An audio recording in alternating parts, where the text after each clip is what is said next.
Hello everyone. How do we find the domain of definition of a function algebraically? That's what I'm going to show you in this video. If I have a function f of x, the very first question I have to ask is the following. What are the possible input values that this function has?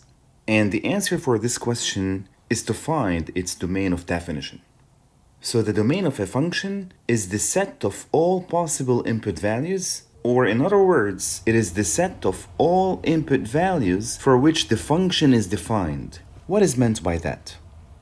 Well, if I have a function, I have to make sure that the following conditions are satisfied.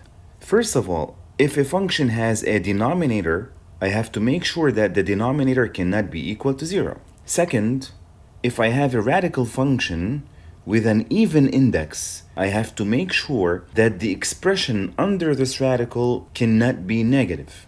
It can only be either positive or 0. Finally, if I have a log function, I have to make sure that this expression, which is u inside the log, must be positive. Let us do some examples.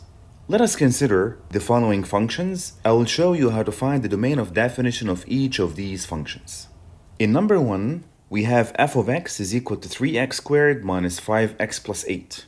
So here we neither have a denominator, nor we have a radical with even index, nor we have a logarithm. This means that there are no restrictions for the x values. Thus, x could be any real number. So x belongs to minus infinity plus infinity, and this is the domain of definition of f. It is the set of all real numbers. In number 2, we do have a denominator, which means I have to make sure that the denominator cannot be equal to 0. So x squared minus 5x plus 4 cannot be equal to 0. Let us factor this expression. This means that x cannot be equal to 1 and x cannot be equal to 4. In order to write the domain of definition as an interval, let us use the number line. Thus we have to eliminate the value 1 as well as the value 4. And everything in this region, as well as this region, and in this region, all these values are possible input values, which means the domain of definition of f is everything between minus infinity and 1 exclusive, so it's the open interval negative infinity 1, as well as everything between 1 and 4 exclusive, and everything between 4 and positive infinity exclusive. So x could be either here, or here, or here.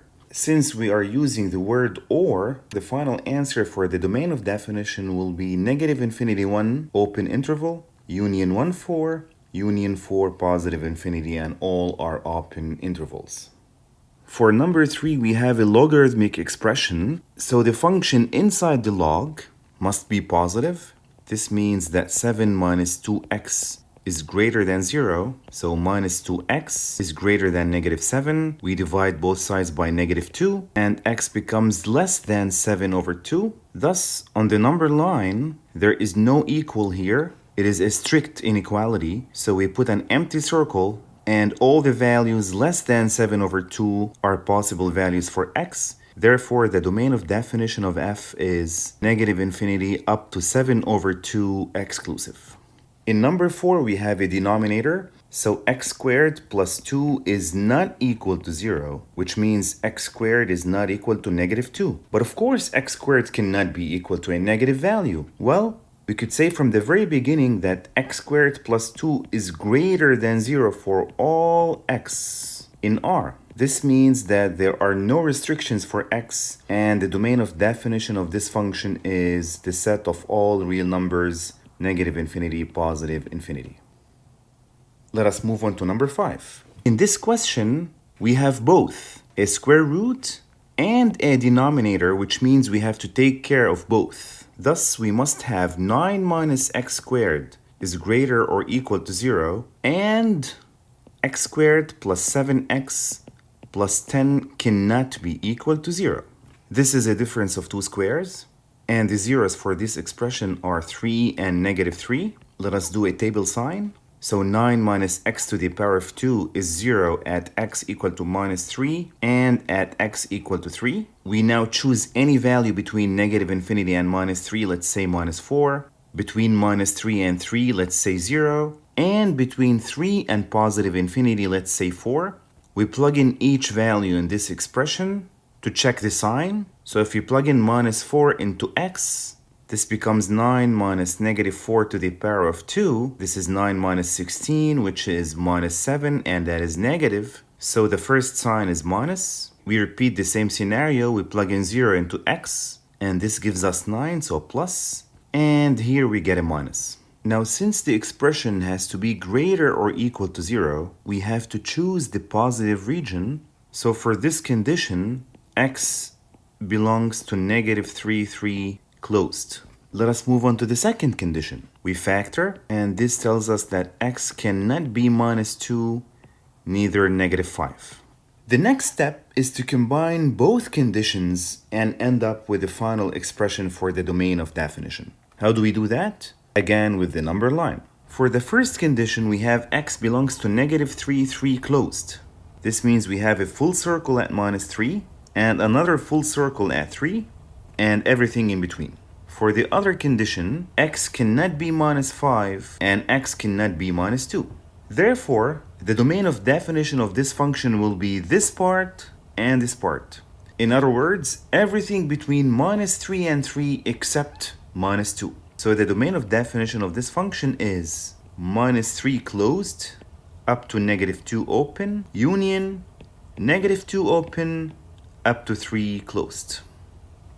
For this example, we also have two conditions. For the first fraction, the denominator cannot be equal to 0. And for the second fraction, we have both. We have a square root and a denominator. In other words, the square root happens to be in the denominator. So x squared minus 4x plus 3 is greater or equal to 0 because we have a square root. And x squared minus 4x plus 3 is not equal to 0 because we have a denominator. If we combine both conditions, I end up with x squared minus 4x plus 3 is greater than 0. Now let us look at each condition separately, and this is what we get. We have x is not equal to 5, also x is not equal to minus 5, and x has to be less than 1 or greater than 3. Let us now combine all these conditions using a number line. So first of all, x cannot be equal to minus 5, nor x can be equal to 5. We also have x is strictly less than 1, so we add an empty circle at 1 and an arrow down to minus infinity. We also have x is strictly greater than 3, which means we add an empty circle at 3 and we go up to positive infinity. And finally, here's the domain. The first interval is negative infinity minus 5 open, union. The second interval is from negative infinity up to 1 also open. Then we have 3 to 5 open, and finally 5 to positive infinity open. And here is the answer. In the next video, I will show you how to find the range of a function algebraically.